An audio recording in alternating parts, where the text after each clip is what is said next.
Yeah, he told us over at his house one day. He said, I was in the Army stationed in Germany when Elvis was there. And he said, we had a band that would play various functions, a lot of times in I guess they call it the mess hall or wherever they all ate. He said, and he played saxophone in the band and occasionally guitar or bass, whatever they needed. But he said Elvis would come in and get up and sing with the band. So I thought that was pretty neat. And I asked Tom, I said, after you got famous, in the 70s, did you ever contact or talk to Elvis about that to see if he remembered? And he said, oh no, he said, Elvis wouldn't remember me. He said, but he did enjoy getting up playing with their band. He said, we were just a bunch of country boys having fun, passing the time, in Germany. And he told quite a few stories about being in Germany through the years. That when he was in the Army, that was some of the funny things. I think a lot of his songs came from that as well. Salute to a Switchblade was one of his songs from the Army time over there in Germany. So he told another one about just a story. This was one of the funniest stories he ever told me. He said he and one of his buddies had walked to town that night to go and have some fun at one of the joints and dance and drink. And he said, I think we drank a little too much. He said we were walking back to the base and he said we were hungry. So his buddy said, well, there's a restaurant down here on the right going toward the base. We can stop there and eat on the way home. And he said all the signs were in German anyway. He said we didn't know what it said, but he said we just walked up and knocked on the door because it was late. And he said a lady came to the door and opened up the door, just invited us in. And he said, we sat down at the table. He said, they had drank quite a bit. He said, I looked around. He said, I noticed there was only one table. He said she was cooking food and fed us. And he said they got done eating. The food was really good. And they ate, went back to the barracks. And the next morning they were talking about the restaurant they had went to eat at. Well, one of the other guys says, what restaurant are you talking about? And he said, the one down there on the way to town. He said, there's a sign in front of it. And his buddy said, that's not a restaurant, that's a dentist office. So apparently they had just knocked on the door and the dentist's wife had answered the door in the middle of the night, cooked them dinner and sent them on their way. Tom T said, well, we paid for it. It was good. And there was nothing else said about it. He said they just had a good laugh over it. So every time they'd walk past that dentist office, they would laugh. I thought, man, that's a pretty good one there. I grew up playing music with my family here in the Murfreesboro, Nashville, Tennessee area. And we had a festival here in Murfreesboro called the Uncle Dave Making Days, which our family had helped start, and I'd grown up playing that. And probably when I was about 13 years old, Dixie Hall came to the festival, and she loved what my family did. We did the old Carter family style music. I played guitar, mandolin, whatever was left that needed to be played, I would play with our family. And Dixie really enjoyed our music, so she became friends with my great aunt, Sophie Tipton, and my grandmother, Louise Tomberlane. She had known them from my uncle's television show here in Nashville for many years called The Carl Tipton Show. And they would watch it was an early morning bluegrass gospel music television show. So she kind of befriended my family, my aunt, my grandmother. We went to Fox Hollow for their Christmas at Fox Hollow. They did a benefit every year for the local humane shelter because she loved animals. So we would go over there about twice a week and play music in their living room and do Christmas songs. And as a kid, that was a lot of fun. I was about 15 years old, and we would invite other musicians to play with us. Billy Contreras is a young fiddler from the area, and Cruz Contreras, his older brother, they would come play with us. Billy was about 7 or 8 years old. He would play the fiddle. Cruz would play piano with us. We would just have a great time. It was fun for us, and Dixie and Tom T really appreciated it because we were just providing music for free, as all the folks would pay to come tour their home at Christmas time. So out of that, just grew a friendship through the years. And at the end of that season, Tom T invited us to go to Florida to their house in St. George Island. And he said he still had his tour bus. He had just retired from the road. And he said, invited our family and a few other musicians. And we all loaded up on his tour bus, kind of as a end of the season Christmas party. Went to his house in Florida and had the best time. We spent the weekend eating and playing music, jamming, and just enjoying each other's company. You know, they took a gentleman named Doc Holliday, who folks around Nashville knew it. He was a great chef, and he was a friend of Tom T and Dixie, so he went with us and did all the cooking. So the food was amazing. And we even took, Tom T gave us they had a Mustang convertible, so we even took his Mustang convertible cruising down the beach. And it was funny because my aunt and grandmother were a little bit older, and you know, they had their perms in their hair and they didn't want them to blow. And we were out and had the top down, and it started raining, so we couldn't get the top back up. So they had their umbrellas over their hair riding down the beach and Tom T's. And of course we pulled back in and Tom's standing there laughing at us because they had their umbrellas over their hair. So always fun times with them. But that was our introduction to Tom T and Dixie, and I was 15 years old at that time. So they became, you know, family friends for many, many years. Were the people who were paying to tour their home, were those fans? Yes, it was open to the public.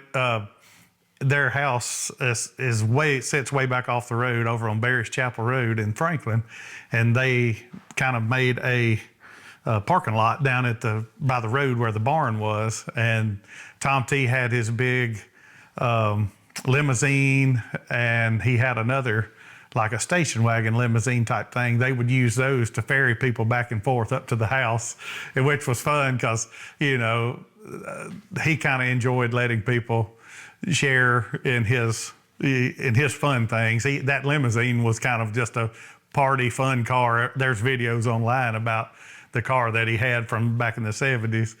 And he would let people ride in it. Sometimes he would drive it for them. So that was the fun part. You know, you see Tom T in his little hat driving the car up to the house, but he was complex in certain ways and very simple in certain ways. He enjoyed the little things in life, I guess you'd say. He often talked about when he was a teenager, he was an upright bass player. And that's what I play mainly with Rhonda Vincent.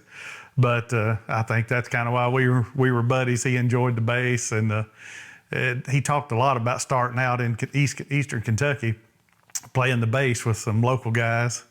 And he was, which led into being a DJ for a local radio station up there.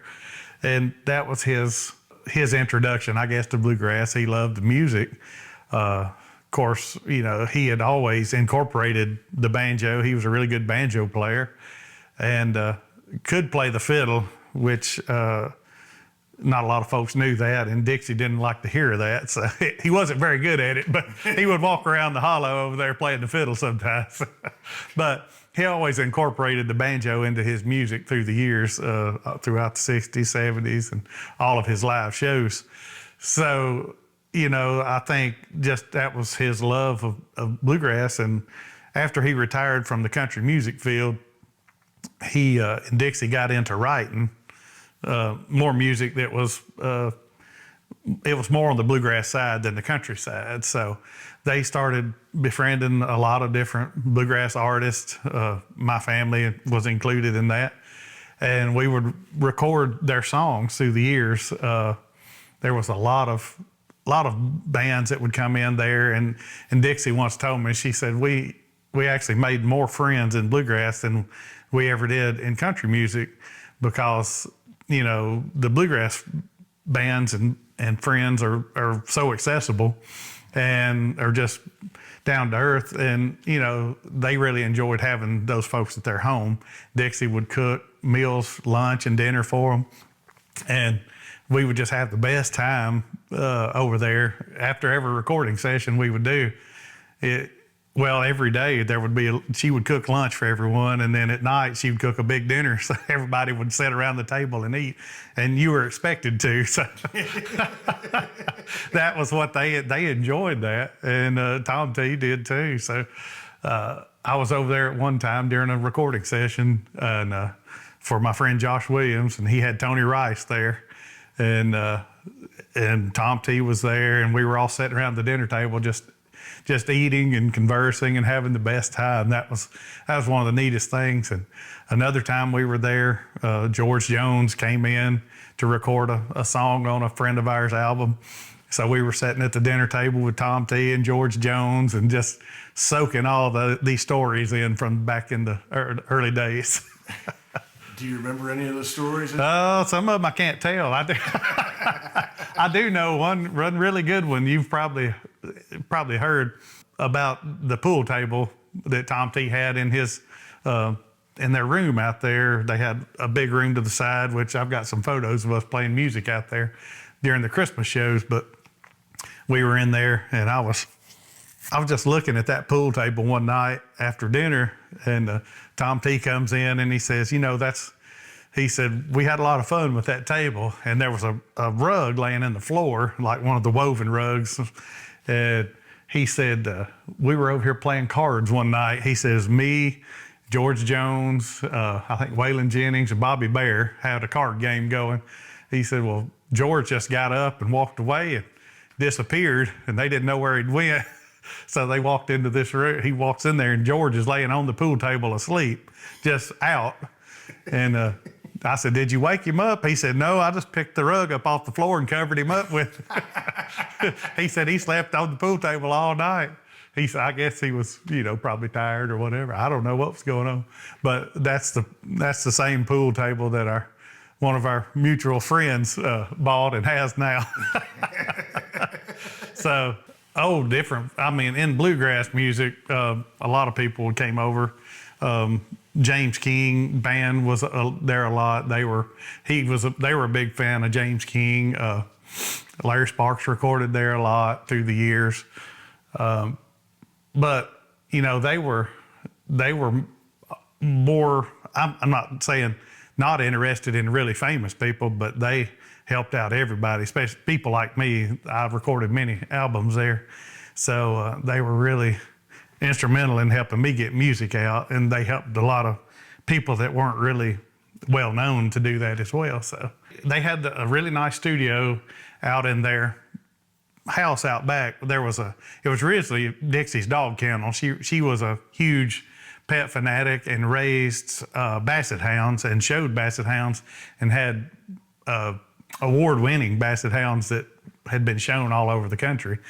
And after she got out of that, they turned it into a really nice studio. And Tom T originally was the engineer. That he wanted to be the engineer. And so we actually recorded some albums over there with him at the helm, doing all the pushing the buttons and recording. And it was his pastime, but then it kind of became more than he wanted to do. So they found a couple of people that they liked, engineers, and would come in and run it for them. That way, when his daily routine is if you were recording over there, he was up doing his farm stuff. Then about 10 o'clock and 11 o'clock in the morning, he would come in for coffee. And if you were recording, you just stopped it and everybody sat and talked while he had coffee, because that was his thing that he wanted to do. And we all enjoyed it, so we didn't mind it. And when he was done, we would go back to work. But their deal was, if you would record one of their songs on your project, you could have the studio for free. All you had to do was pay for the time of the engineer. So that really helped out a lot of folks through the years that wanted to make records that starting out that really couldn't afford to, but people that they liked, they would invite over and that they saw potential in. So I recorded quite a few songs. The first one I did was a song they'd written called The Flood on Stony Creek. It was written about Stony Creek up in East Tennessee, and it got a lot of airplay on Sirius XM, Bluegrass Junction, and it actually made the charts, made bluegrass charts and everything. So that was kind of my first introduction. And she was a marketing genius when it came to songs as well. So if you recorded it and put it out, she was going to try to make it a hit.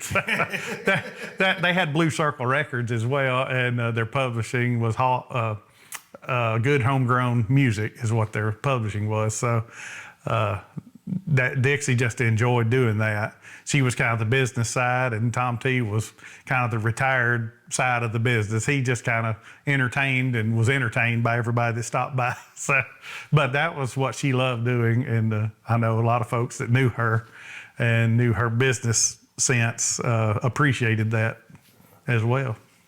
Did he ever talk much about like road stories from his touring days? Yeah, well, yeah, he had a few good ones. It's like they would, as he would come in, he would just want to talk about things. And he told us a story once about having a light guy at a show, and he did not like people goofing off. If you were working, you were working. You know, you goofed off in your spare time. If he was paying you, that was not going to happen. So he said he noticed one of his light guys up in the roof of a building one time. He said every night, because he would play multiple nights at these places or days or whatever, and he said he noticed one guy during a song. He said, you know, it was during Mr. Bojangles, they would usually put one spotlight on Tom T and it would be black the rest of the stage. So he noticed once that light came on, he would look up. He said he'd see that guy go out the door, out the catwalk, and smoke a cigarette out the side. He knew what he was doing. So he said, I'm going to have a little fun with him. So he said that night or afternoon, whenever they were playing, he said they put the spotlight in. He said he got in the spotlight and started doing his dance and singing, and then he danced out of the spotlight. He was in the dark and the spotlight was still there. And he said I would look over in the spotlight and sing a little bit and smile. Said that I would walk around and look in the other side and smile. And he said that was he was real serious about that, but it was funny to us. And he said, of course, after that show, that guy got fired, I guess. He said he could see there was two spotlights. He said he saw the other guy run across the catwalk to grab this spotlight and start moving it because the other man was out of the building. So, he would tell us funny stories occasionally. And he said once they were somewhere at a show and the venue wasn't very far from the hotel. And there was a time that the bus was going to leave the hotel and they had to be over there at a certain time. And they had told everybody to be on the bus right over there. Well, everybody was on the bus except for the driver. And the driver said, he said, where? Couldn't find him. I guess he was asleep. So Tom T, he said, I looked at the driver's seat, and he said, I owned the bus. He said, I guess I could drive it. So he said, I got to sit down there. He said, I figured out how to start it, got it neutral. And he said, I started the bus and I drove it to the place. And later on that night, the driver finally showed up over to the bus and was kind of mad at Tom T for driving the bus. He said, well, I own it and you weren't there. He said, I'm going to drive my own bus if I want to.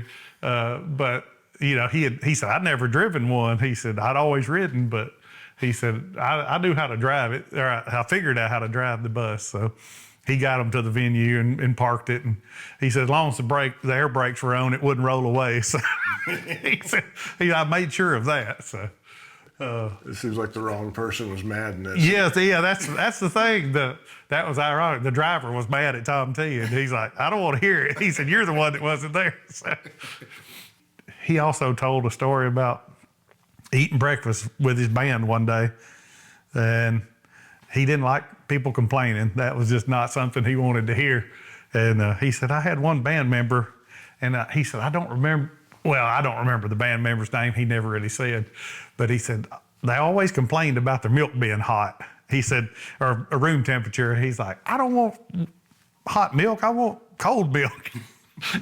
Tom T had enough. He said, well, if you're going to complain about that milk, you're fired.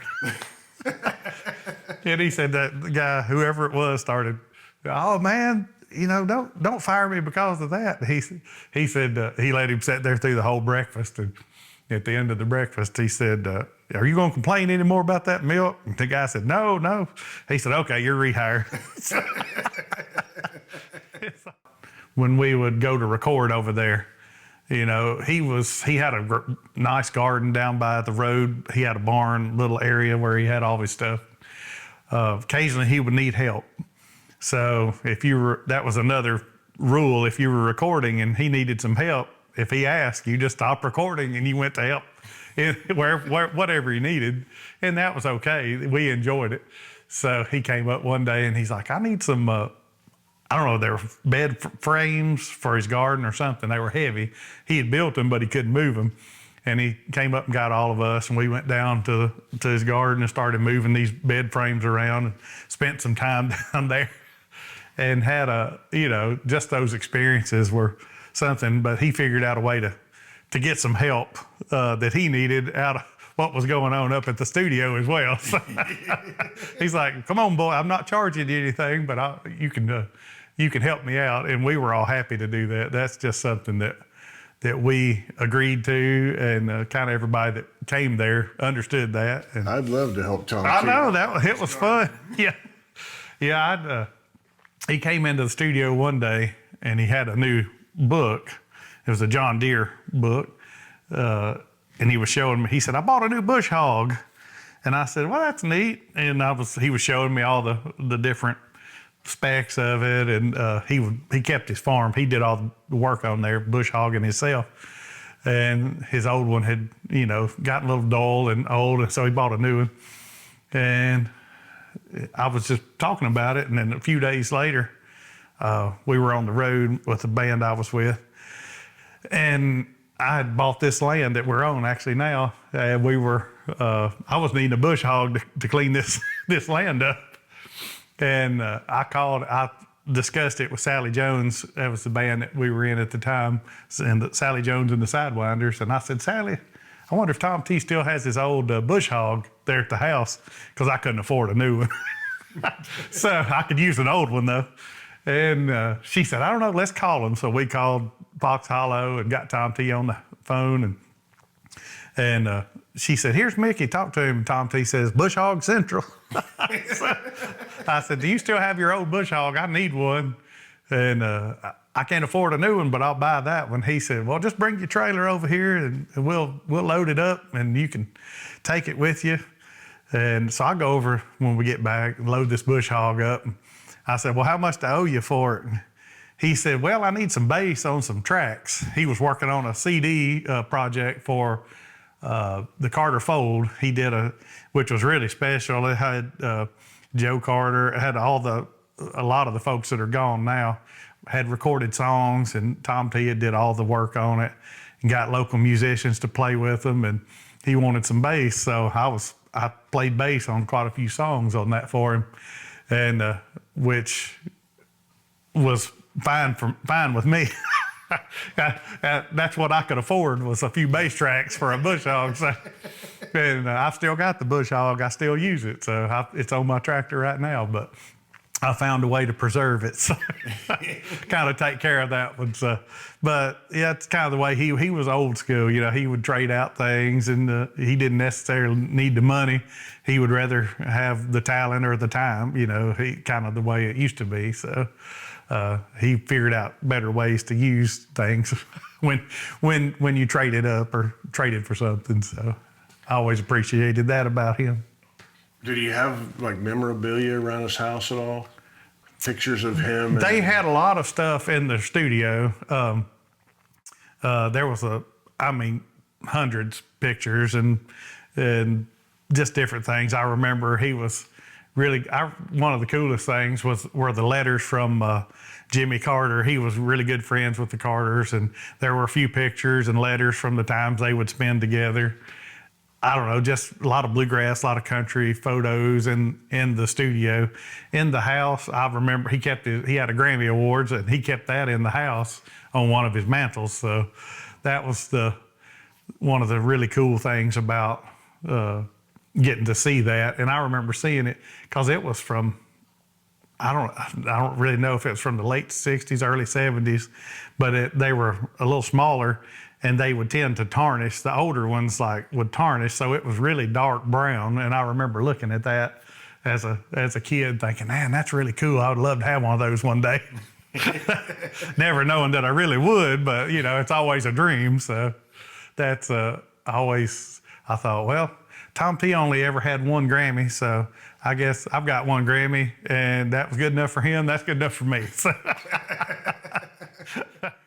his memorabilia was more of stuff that he liked, that he found comfort in, I guess. He loved to read, had a lot of books, a lot of personal things that weren't particularly related to music, which that's where he got all of his ideas and stories for his music. So, did he ever mention what books, what writers he liked?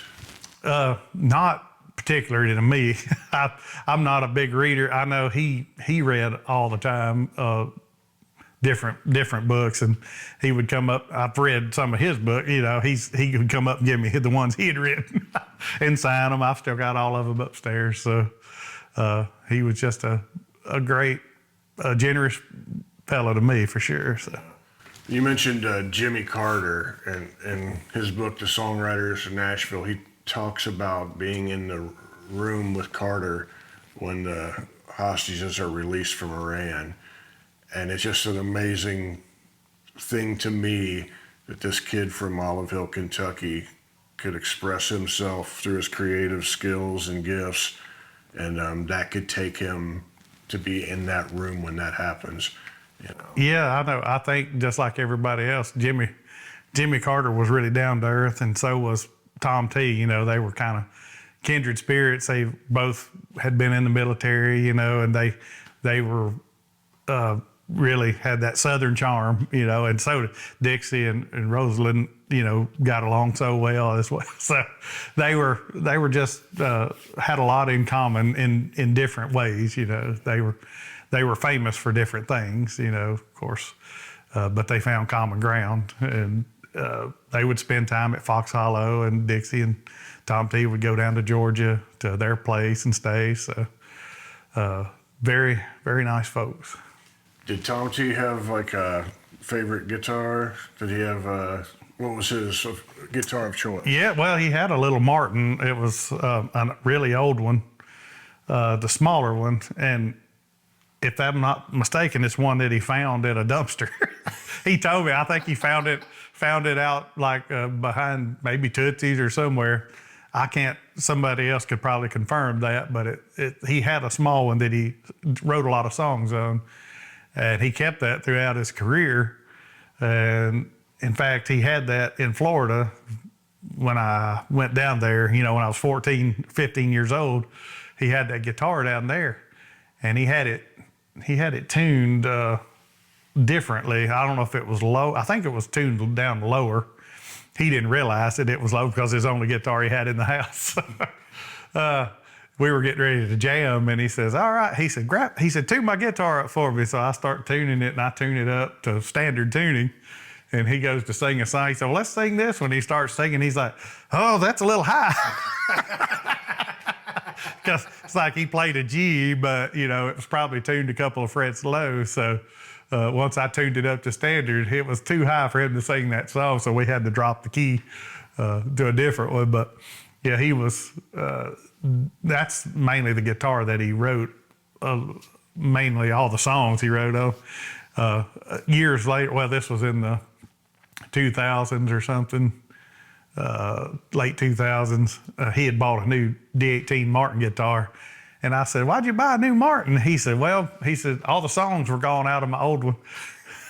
And I'd never heard it put that way. He's like, yeah. He said that old guitar didn't have any more songs in it, so I bought a new one. So he said they're all new songs now. So I thought that's a pretty different way to put it. But do we know where the old one is today?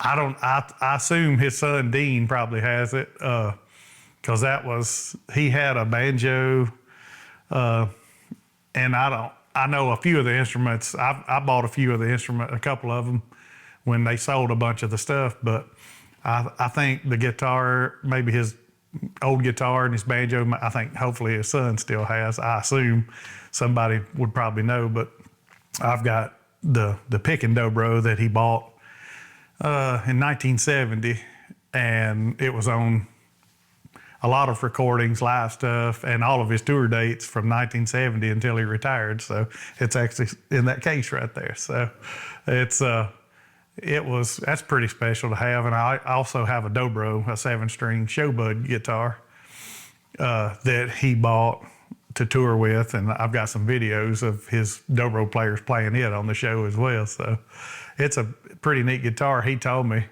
that he sent his steel guitar player down to Nashville to buy. Said he gave him some money. He said, "Go buy a dobro, slide dobro." And he said the guy's name was Catfish. I said, "What was his last name?" He said, "I don't know." he said, "Care Catfish, go buy a dobro." So he said, I sent him down there with the cash, and that's what he came back with, was a 7-string Showbro that Shot Jackson had built. And so I still have that one as well. It's a neat looking guitar. And I confirmed with some of his earlier players that had been in his band when I bought these instruments. I sent them pictures. I said, "Are these the ones that were in the band when you were there?" And they both confirmed it. One was in the band in the late 70s, early 80s, and then Randy Coors was one of the guys that played with him that confirmed the guitars that I bought as well. He said, "Yep." Randy actually said he was probably the last guy to set it up to do some work on it and make it sound better. So it was good. The pick and dobro I bought was hanging in his studio for years, and use it on occasional things. But it's the guitar you hear like on the kickoff to "That's How I Got to Memphis" and the Ballad of $40, the bending string guitar, and he always wanted it used with a microphone. Somebody tried to put a pickup on it. He said, "If I wanted an electric guitar, I'd just play an electric guitar." He said, "Use a microphone," because that's the sound he wanted. It was that acoustic sound. So I was happy to get those instruments, but got to jam with him a few times through the years on different instruments. But when I bought these two that I have, I took them over and he signed some papers for me and had them notarized, and we played. He played the pick and dobro. I played the slide guitar. We did Clayton Delaney. He wanted to record it. He said, "Here, let's record this song for you." So we recorded it together. And that's probably one of the last things I ever did with him. He started to, he kind of, after Dixie had passed away, he kind of became more of a recluse and just kind of had time to himself. I still knew people that worked there at Fox Hollow and would call and talk to them and check on them. But, as time went on, less people would go over and visit because he just enjoyed his time alone. Yeah, he was a great painter. He liked to paint. And in fact, I was looking for one of I had a picture in one of my guitar cases of me and my sister on a red belly Ford tractor with my grandpa waving. And he saw that one day and he said, "I want to paint that." So I loaned him the photo, and he painted it. And I would love to have the picture. I don't know what happened to it, but I saw it. He brought it up to the studio and showed me and gave me the picture back. And then he would paint other musicians. He painted a really cool portraits of Flatt and Scruggs, but they were on separate painting. He built them. He painted them together, and he would always say, "Well, here's Flatt and Scruggs if you like them," and then he'd pull them apart, and here they are if you like them apart. They would not. That was his humor, And he also. All kinds of things. He'd paint scenes, he'd paint people, but that became one of his pastimes. And do we know where any of his paintings are these days? Some of the friends, I think, probably have some of them. I think my friend Troy Engel he was very close to them. He's got one of them, but I really don't know where the other ones went. Have you seen pictures online of any of them? No, never. He kept them all. He really didn't show them to many people. He kept them in a room below the studio. It had the pool. They had moved the pool table down there, and he had a big shelf with all these paintings on them. But I don't recall. He probably gave them to friends, and I didn't see any of them at the auction when they sold a lot of stuff. So. I don't remember any paintings at all there either. Yeah, I know he had a few instruments, and a lot of the house was full of stuff, and that's mainly what he cleaned out was the house, and he got rid of all the recording equipment. And he had told me when they built that studio and they built a section onto the side of it, he had paid more for that addition to the studio than he did for the whole farm. And he couldn't believe it.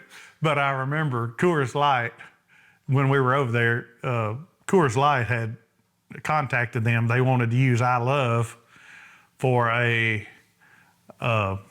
promotional commercial, and he really didn't want them to use it. And then they offered him a certain amount of money, just like a one-time big payment. And he's like, yeah, you can have it.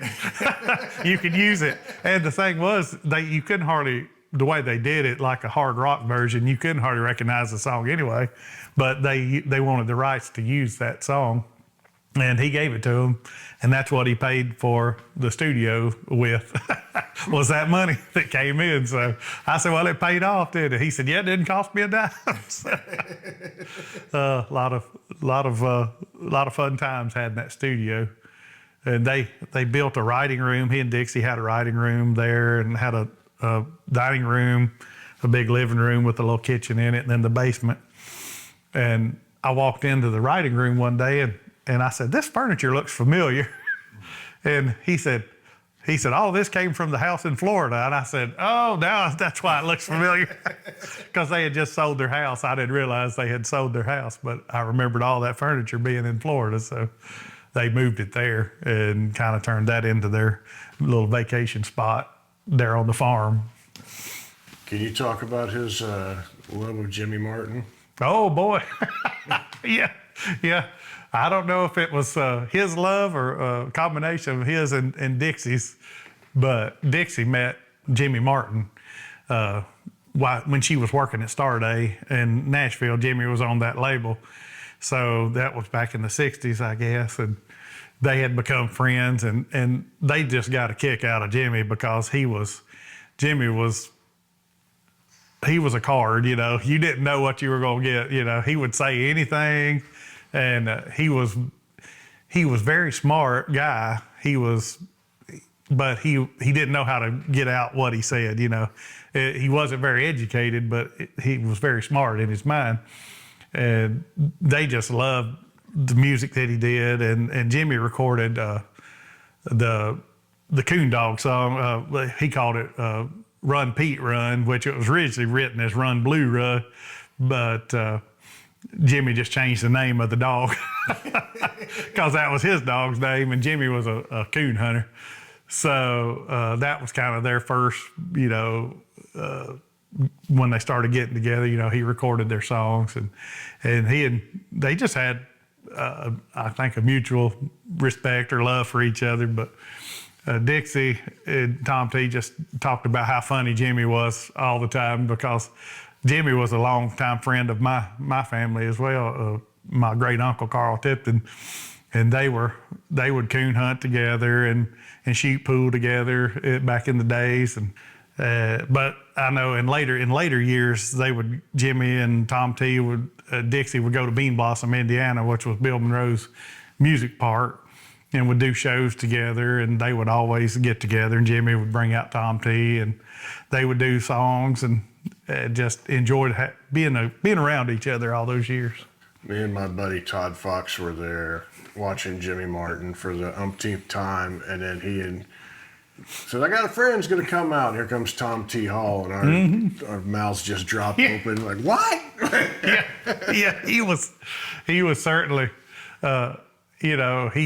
he was such a professional on stage, and just had the best time. He was very relatable. Folks enjoyed watching him, and it's had so many great songs that people enjoyed through the years. And I know Jimmy appreciated that too, about Tom T.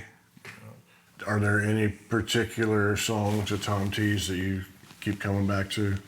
Me? Well, I've always liked, That's How I Got to Memphis is and my son started singing that song as well. So he's 17 now. So he really enjoys that song. And that's had a lot of lives through the years from Tom T and all the people that's recorded it. And then in bluegrass, it's been rehashed a few times. And then even in like the folk scene and the, I don't even know what you would call it. It's still a very popular song, but that's always one of my favorites. But I think Homecoming was probably my favorite. There are so many lines in Homecoming that just really, really hit home to somebody who's played music and traveled. That's right. There's a lot of wisdom that he observed in that. Mm-hmm. And, do we know who the woman was? It's just a girl that works for me. Man, she plays a pretty mean guitar. He never said. He never said. I did ask him one time about Ballad of $40. I asked him about that song, and he told me he said I was staying with. He had to move in with his aunt when he was a teenager, I guess. I think that his parents had passed away or gotten sick, so he moved in and lived with his aunt. And he said she was the town manager or something, I guess there in Olive Hill, kind of took care of things. And she was responsible for taking care of the cemetery. So he said, so I was a teenager, so it became my job to take care of the cemetery. And he said, I mowed the grass. He said, I took care of the stuff. He said, he said, I really heard somebody say that one day. He said, I was, over their funeral procession had come in. They had dug the grave and everything and kind of waiting behind a tree. And he heard a gentleman say that. I hope he rests in peace. The trouble is the fella owes me $40. He said, and I thought, that's pretty petty, but it stuck in his mind all those years. And years later, he wrote the whole song off of that one line that he had heard. So I also heard we talked about It's Only the Wind, which was a song he wrote that my grandmother had sang for years. And I didn't even know that he wrote that song. And I was asked just out of the blue one day talking about it. And he said, I wrote that. And I said, no, I didn't. And he said, yeah. He said, I was, and I don't know if it was his aunt or another person that he was living with at the time. It was an older lady. And he said they would just sit down in their living room. It's really quiet. And he said he'd be reading a book or something. She'd be reading the newspaper, and she would hear something rustle on the front porch, and she would look up and say, is that my kids coming home? Are they coming up the driveway? And he said, I'd look out the front door, and he said the rockers would be moving. He'd say, it's only the wind. He said, but she would do that all the time, and said her kids moved away and would never come back to see her. And she always wanted them to. So he wrote that song about that story, about just her listening and hearing the wind blow the chairs on the front porch. So I always thought that was cool. Yeah. Are there recordings, like demos of him and just an acoustic guitar? Yeah. I've got hundreds of. Really? Yeah. Yeah. And I wondered if Dean will ever do anything with those, because all of these songs that he and Tom T and Dixie wrote, he would just record with his guitar for just the demos, and then they would put them on CDs and mail them out to people that they thought might want to do some of the songs. So yeah, they wrote hundreds of songs, and most of those he did on just him and his acoustic guitar. So I think a collection of something like that released could show him in a different framework, and like the Guy Clark, Thomas Van Zandt, White. I'd love to hear his songs done that way. Yeah, and they're really good. A lot of them that have been done in bluegrass in probably the past 20 years of their songs. All of them were done, just him and a guitar, and they would mail them out. So I've often wondered why somebody, Dean could do that, his son, or whoever owns the rights to those now could put those out. But some of he wrote some, and a lot of them never were cut. They were just songs that were put out that were really good, but they might not have fit as a record or a band. But he wrote one called "Taking the Back Roads Home." That one always stuck in my head, in my mind, about it's just him taking a ride through the country, not wanting to be on the interstate. And they remind me of the songs, some of his older ones through the years that he did. But "Hero in Harlan" was always a really good one. Chris Jones put that on one of his later records. A great song, just about a guy coming back from war, but being injured, and just saying he'd be the hero in Harlan. But hundreds of them, and I've still got all of mine upstairs. I've taken care of them, and they would even, Dixie would even send out songbooks with them, with all the lyrics. So I've still got all those too. So. All of that would make an amazing, like, Bear Family Records type box set. It would. The Tom T. Hall demos. Yeah. Especially if you have little booklets and things like that. That'd be beautiful. Yeah, they would send them, and that's the thing. Mostly the only people that have them are mostly bluegrass artists that they thought would want to record these songs, because that's what it didn't fit the country. At the country music at the time, it was more of, folk songs, just their style. He was lucky in his day. The songs that he wrote really fit with the times, and some of them were way ahead of their times. But Jerry Kennedy, they made them work. So he told me a story years ago about, we were in there recording, and I was trying to get this certain vocal take right on a song, and Tom T comes in and sits down and starts to tell me a story. He said, when I wrote "I Love," I was on the road. He said, Jerry Kennedy called me and asked me if I had any songs I wanted to record, put down on record when I got in on Monday. And he said, I've got a couple. So he said he had flown home, got in, went in. He said it was Pig Robbins and Jerry Kennedy and Bob Moore home bass. What a trio. That was the majority of how they recorded all of Tom's songs.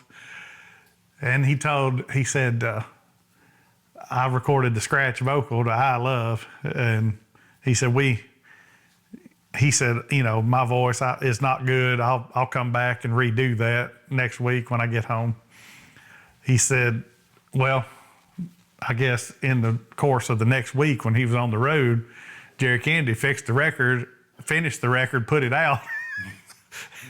He said, and Tom T was flying in a couple weeks later, coming in the airport, and he said Farron Young met him on the way in as he was walking out. And Farron Young said, Tom T. Hall, I thought you were a real songwriter. He said, what's all this stuff about pickup trucks and baby ducks? And Tom T. said, what are you talking about? He said, that song you got, "I Love," out on the radio. And Tom T. said, well, I've not even finished that song. He said, hadn't finished it. It's #1 here in Nashville. And Tom T. was using that reference as, don't try too hard on these records. He said, do what you do. He said, that was kind of his way of saying, don't try to work too hard at something. He said, what you do is what you do. He said, I learned my lesson with that one. He said, I was going to redo it because my vocal wasn't very good.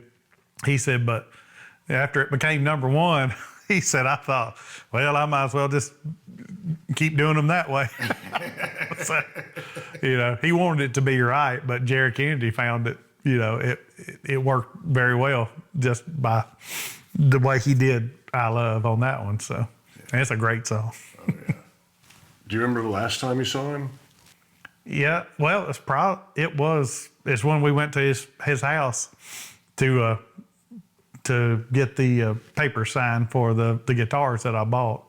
So, yeah, the last time I saw him, we did Clayton Delaney.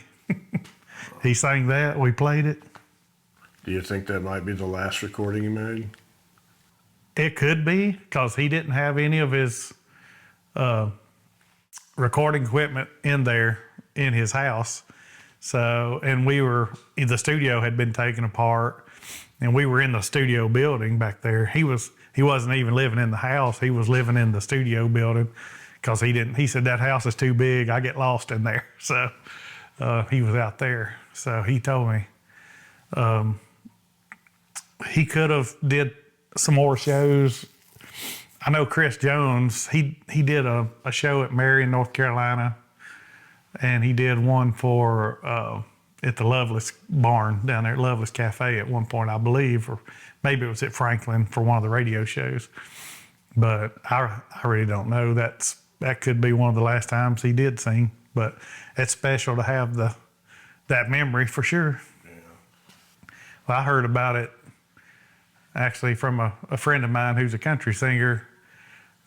Mark Wills had texted me, and he had a friend that worked for Franklin Police Department. So I kind of knew about it minutes after it happened. So I called a friend of mine that worked there and talked to her. And I was the first person she had talked to before anybody had even gotten there.